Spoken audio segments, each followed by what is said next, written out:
The following is a conversation with Olivia Ancona. Olivia is an international multidisciplinary dance artist who collaborates with independent choreographers and artists on creating new works. Currently based in Berlin, she is originally from the west coast of the United States. She has collaborated on original works with numerous creators, some of whom include Ohad Naharin, Sasha Waltz, Roy Asaf, Johan Inge, and Brian Arias. She is a current member of Ellen Luciano-Yen's dance theatre hybrid, Winter Guests. Olivia has taken her approach to movement and performance into her role as a teacher, stager, and coach. Since 2008, she has staged works and offered repertoire workshops for Sharon Ayal on various companies throughout Europe. Olivia has developed a passion for working with non-trained movers and is motivated to bring her knowledge of movement to all kinds of people. I would like to add that I have been fortunate enough to be a student of Olivia, albeit for a short while. I really enjoyed my conversation with her, and I hope you do too.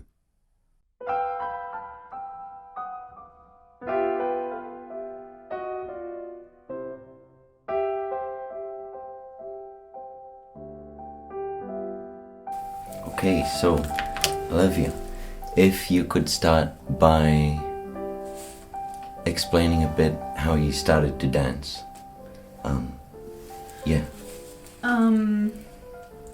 I think I started when I was 3, and I had a lot of energy.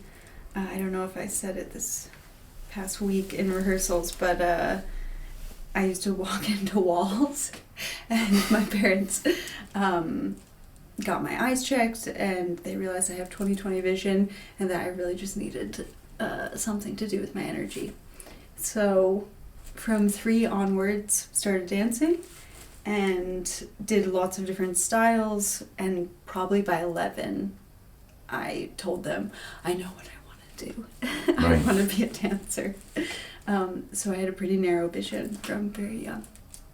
Wow. Yeah. And then you started like in a local school where you lived? Moved every 3 or 4 years, my whole upbringing.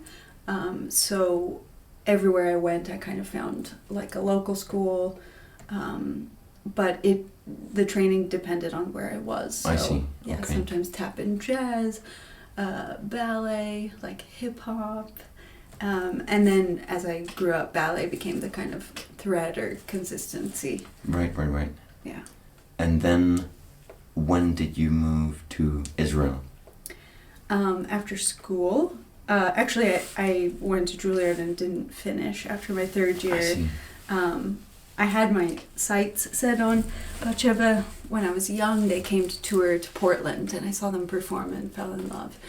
And kind of unintentionally auditioned, just took a class with Ohad after my 3rd year in school, and just left. Was invited and said bye. Wow. That's really cool. And then you were there for about a long time, no? Like 7 years? Yeah, I was based in Israel for like 6.5 years, and in the Young Company for 2, and then I left for 3 and was with Sharon Ayal and other people, and then came back for like a year and a half to the main company of Batsheva. Amazing. And then left again. And then now, how would you describe what you are doing? Because I can't explain it. I don't know what it is exactly. I am a freelancer based in Berlin. Right. And during COVID, I decided finally to make a website, which meant I had to articulate what I'm doing and who I am. And I realized I'm like an independent artist or dancer who works with people to make new creations. So sometimes as an assistant or a dancer, and then stage works of Sharon Ayal. And basically whatever hat I can put on that feels safe and yet very challenging, I kind of am attracted to. That seems it seems so enjoyable to me to go to a place and help out a lot and then move on, and it seems like you would get exposed to a lot of different dances and different, I don't know, ways of approaching dance. Yeah. Right? Yeah. I have always wanted, or at least more growing up, wanted to be versatile or do a lot of different things. Despite having a narrow focus of dance and of bacheva, my training, and also like in American culture, there's a wish to do everything, and with a little bit of a perfectionist aim, and so I was always kind of attracted to many different kinds of people. But as I got older and like learned more, I realized it's okay to not be good at everything, right. and I don't need to walk down every path. And that actually going deeper into certain people's work or my own interests feels better. Feels better. Because that's where I feel like I start finding myself in a position that I'm more aware of what I like and what I don't like, and then what I don't agree with artistically becomes really hard to work on. You know what I mean? I totally feel you. Yeah. I think that's a part of why I jumped around in my career so many places, because I didn't have so much patience to work through things that did not feel good. And sometimes that was very helpful, that I was able to just go, or that I felt bold enough or stupid enough. And sometimes I wish that I had the wherewithal to stick through something, because learning how to deal, or in reflection, learning how to deal with things that don't work so well is a very good lesson that I'm still learning, basically. This thing we were commenting before about this developing notion of how you perceive dance, how do you think that happens automatically? Like, did that just happen over the years to you? Did you consciously work on it? Because I feel like what I'm trying to do now, what I was telling you about, is to like ask myself certain questions about improvisation and about dance and about movement, and I feel like I'm willingly developing my thought, but I also realize that that kind of happens on its own, right? Yes. So how did that happen to you? I think it feels like a matter of perspective. When I was surrounded by some more experienced dancers, I felt eager to know myself really well and to kind of harness my powers and my qualities, and I wanted more of what they had.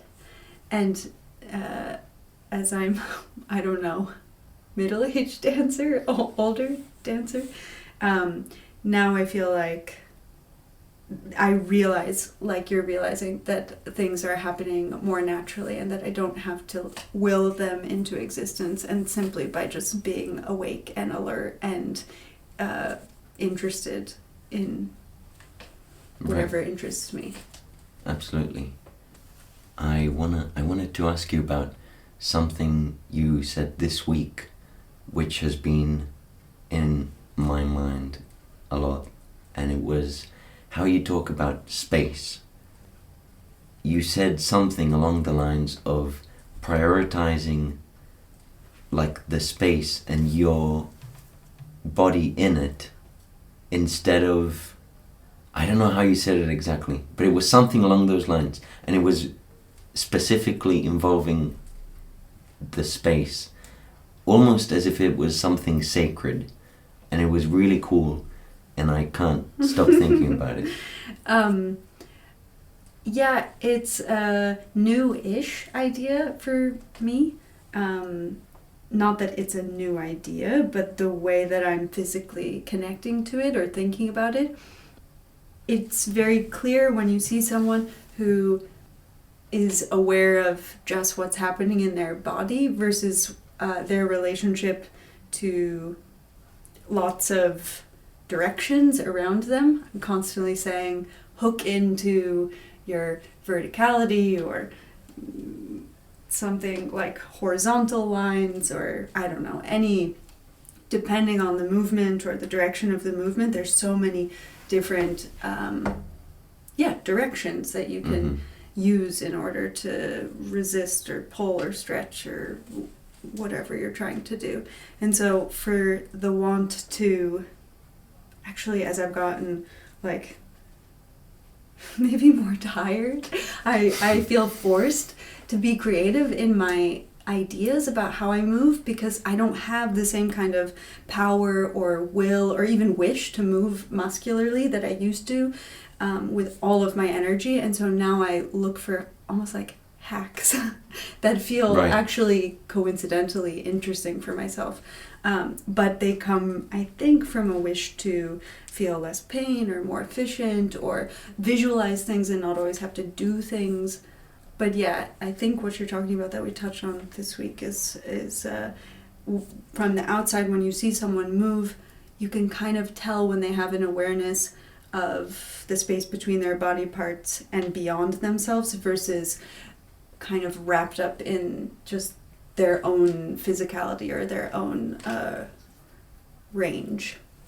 Yes, because watching you, it's like you know where to send the tension, because it's not as if there's no tension. Like, you know where to send it exactly. I feel like my idea of using muscle encompasses my whole body, you know, and I can't. That's why I was struggling with this idea of like the thick air around you, but the soft inside. I feel like, yeah, on a muscular level, I don't understand how to do that, but I can see you do it, you know.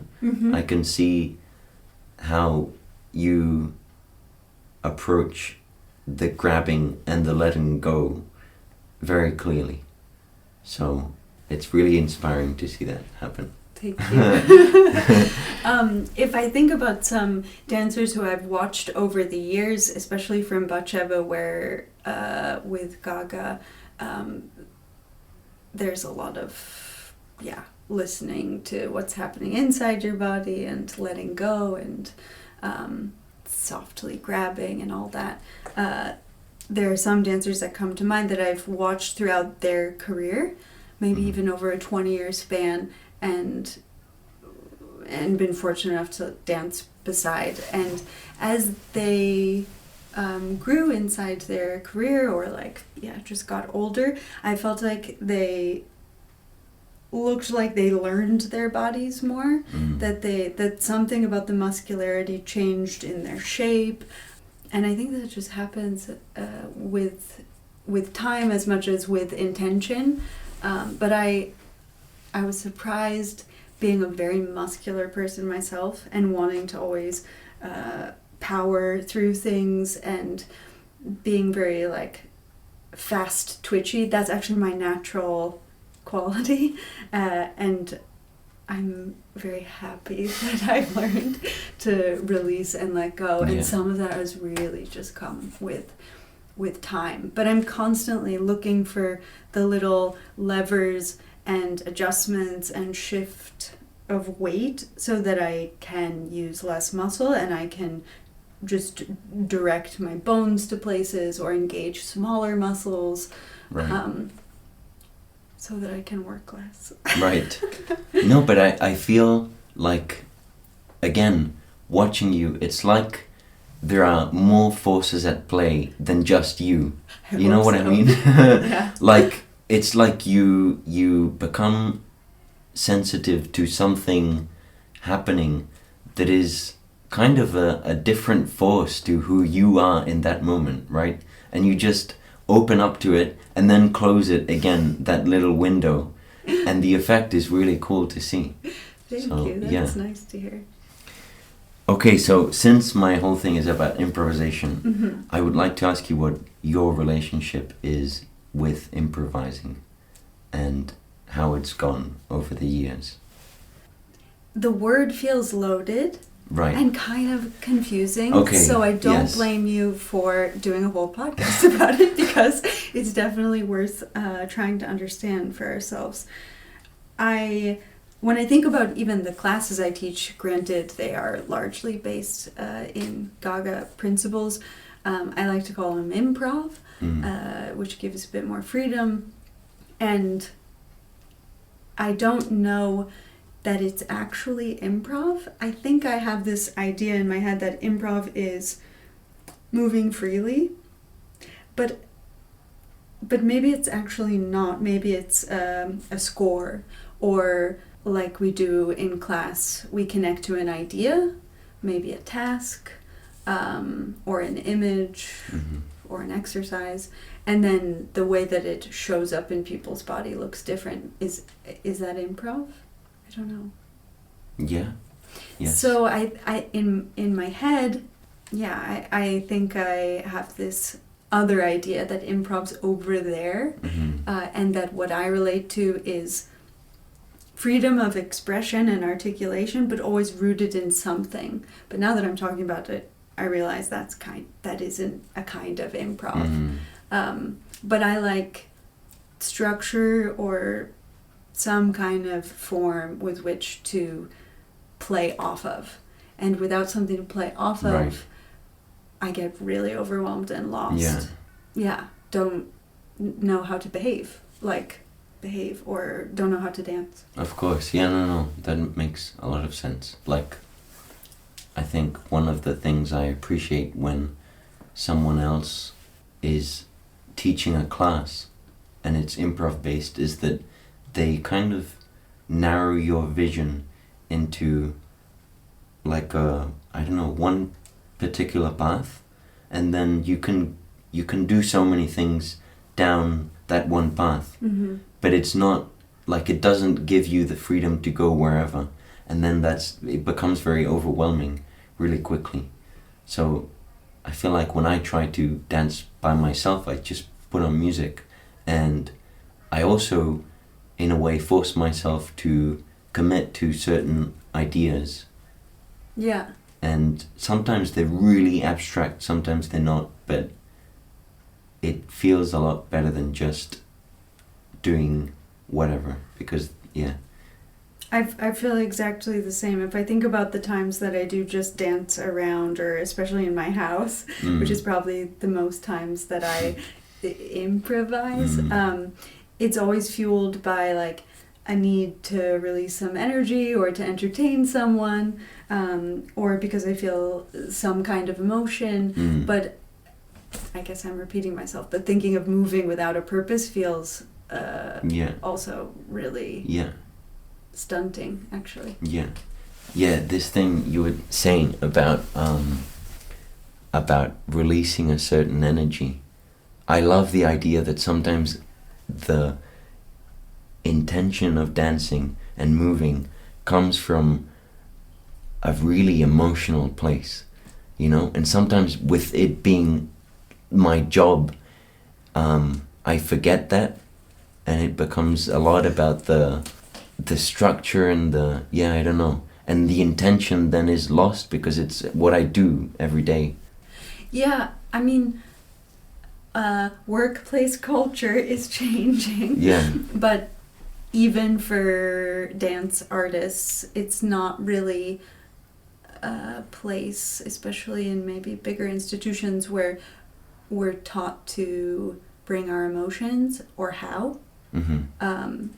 So it makes total sense that dance can also, it's a job, and we do it. And some people, when I teach non-trained dancers, a range of different dance enthusiasts, the pleasure on their faces is so much more visceral or big than the professional dancers I teach, who I know also enjoy a lot, but just a willingness to feel out loud and to let it rise up to their faces and to spill over into the space feels like we're kind of taught to cut that. Of course, but I mean, it makes sense in a way that would be the reaction of the dancers and the non-everyday dancing people. Because if I do an acting class, which I never do, it's gonna be super exciting to be in that acting class, right? And actors are gonna just be looking for something new, and it's always a bit harder to find that, I feel.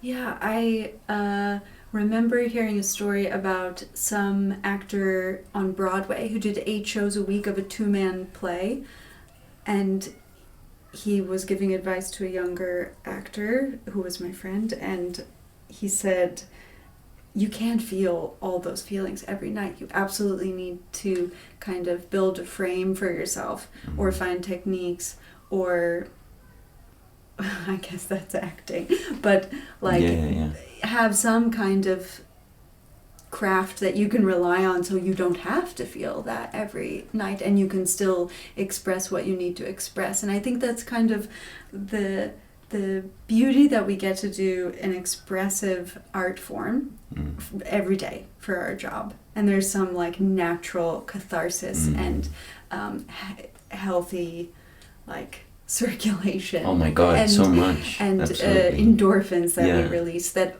a lot of people don't get to, and that's literally our job. And at the same time, because it's our job and because we've become something of, you know, narrowed experts about what we do, we also lose the beginner's, you know, joy, or we don't get the same feelings as someone who doesn't do it every day. So grass is greener. Yeah. But absolutely, like, performing, whatever it is that I'm performing, always feels great. I love it, because there's that sense that you're being watched and you're doing a show, and the lights and everything, it all comes together regardless of what it is that I'm dancing. So yes, it feels very cathartic, absolutely. Anyway, big question, do with it what you will, but what do you think is the purpose of dance? And by that I mean, what do you think it gives to the audience that no other art form can give? You know, so like movies have their thing that they're doing, and theater has its thing, and music has its thing. And what do you think dance is like taking care of?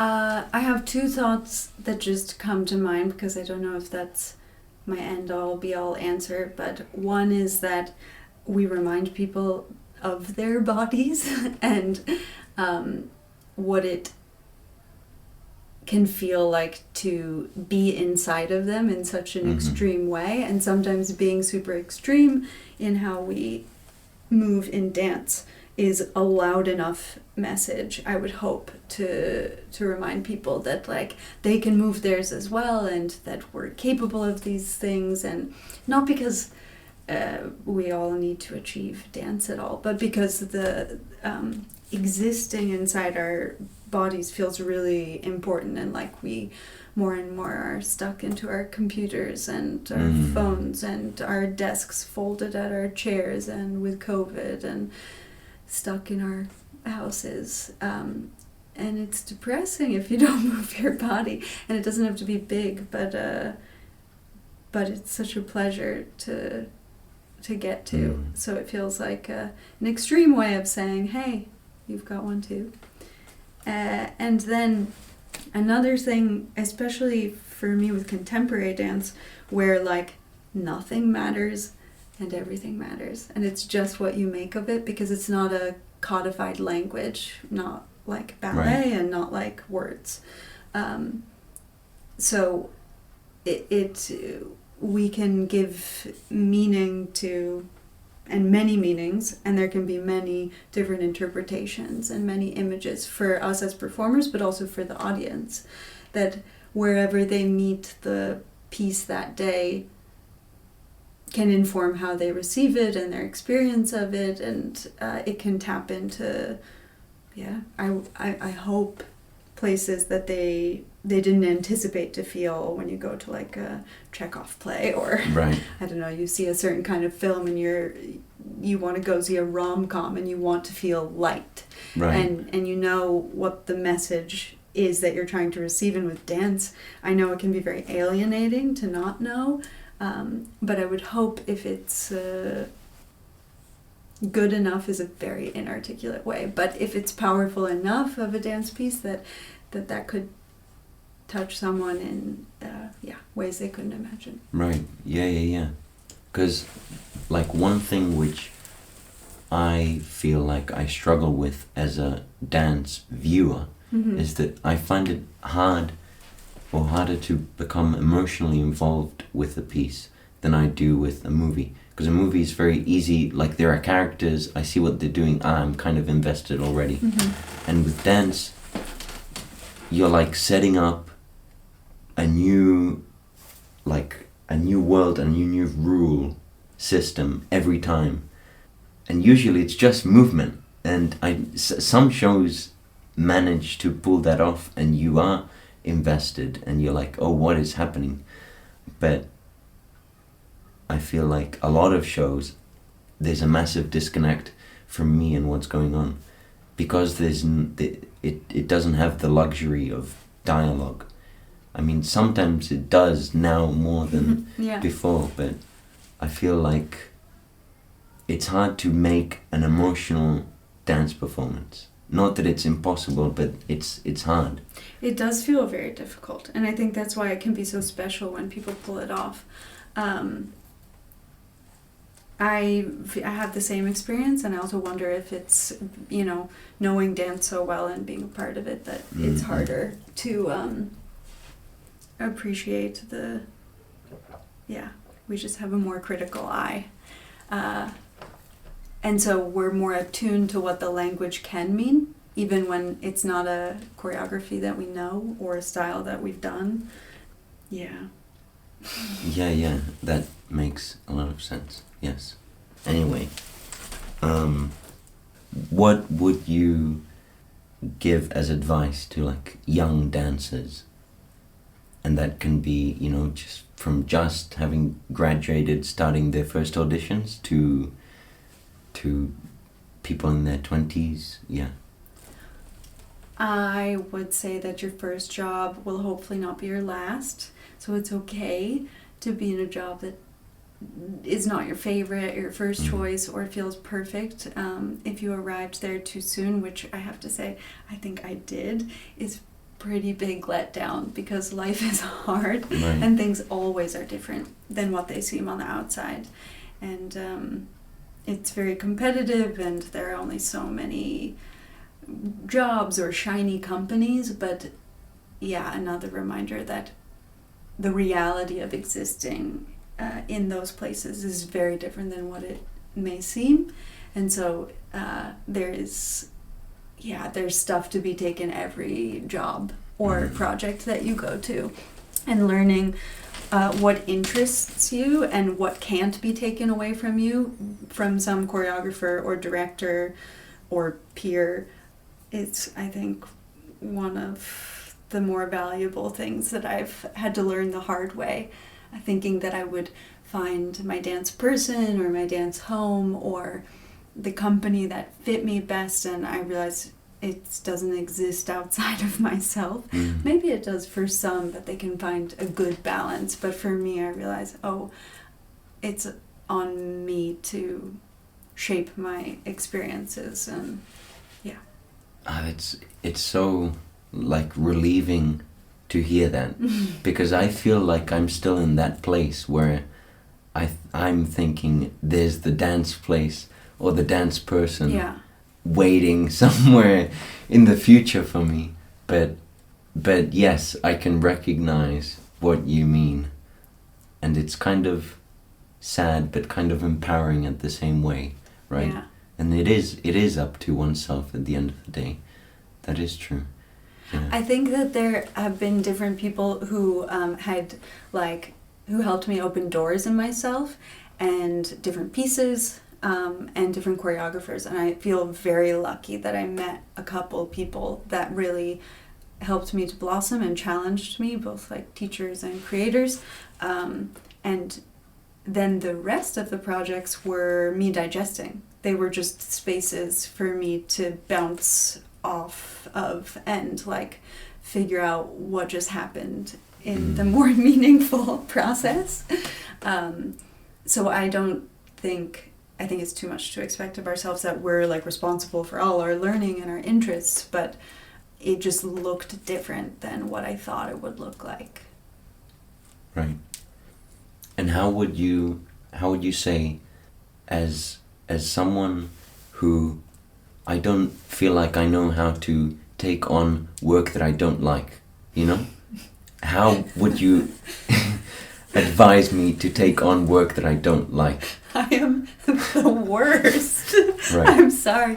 No, that's also a lesson that I'm learning as I think about, this is a cliche term, but work-life balance. Sometimes in order to have the stability of a job, you're in a rep company and you have to do stuff you don't want to do, but you're gaining a pension. I didn't know what a pension was until a couple of years ago. I didn't start saving because I was jumping from job to job and thinking only of my artistry and of like, well, I've given my whole life to this career, but they're like, this is a weird sidetrack, but you'll get unemployment after you leave a Staatstheater. That's huge. Then you can take time. You don't have to feel so much pressure to find a job. And these are things that I just did not appreciate and even struggle now to consider when I'm making big life decisions, that to take care of my full self, like holistically, is much more than the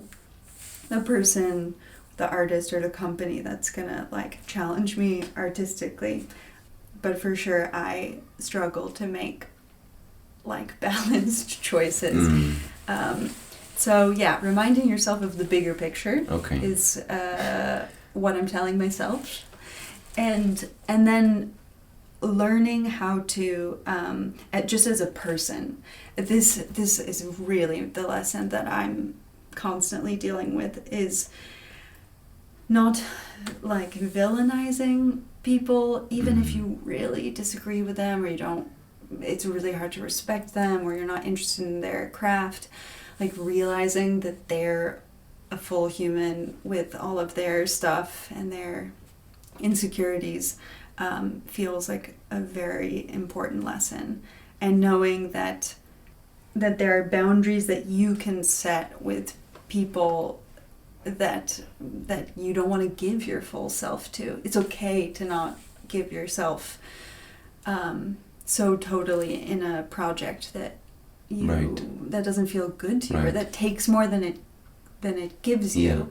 And that's also being a professional, is like, okay, well, that's what you have to offer, so this is what I have to offer. Okay.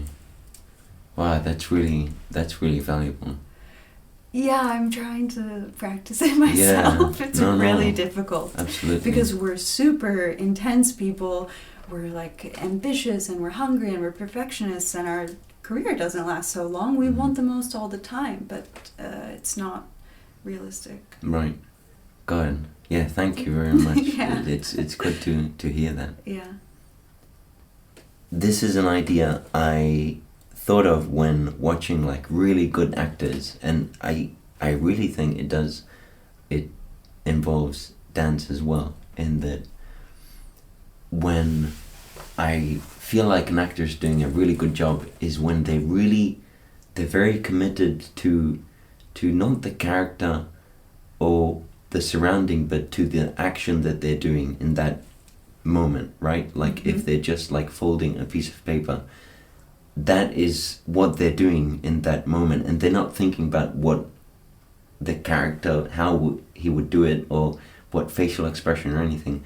And I feel like watching, like the reason why I really like the work of Ohad, for example, is that it seems to have that same element of every moment is its own world, and you have to be in that world, and it doesn't matter what happens afterwards, right?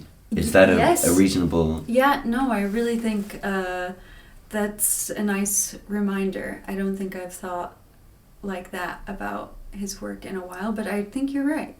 He talks about changing stories fast, and it's also something I learned in Batsheva, or an idea that has kind of resonated with me of like not preparing before you do something when you think of dance, which feels like a bit the same idea of being totally present in what you're doing and then just dropping it and going on to the next thing. Yeah, I think that's very fair to say. And kind of a lot of what we talked about this week also in Sharon's work. Absolutely. Of like it not being a multitude of many positions, but like constant actions. Yeah. Totally. And what you were saying also about it never lets you go, as in you always have the responsibility to show up in whatever moment that may be. So I feel like that also kind of represents that idea. Definitely. Right? Yeah, to being kind of total, to constantly listening to yourself in the space and responding. Yeah. I feel like I really connect to what you're saying, and I don't have words for that idea. No, absolutely. More. Yeah. But yeah, I really agree. Okay. Thank you very much, Olivia. Thank you, Chesko. I really appreciated it. Yeah, see you next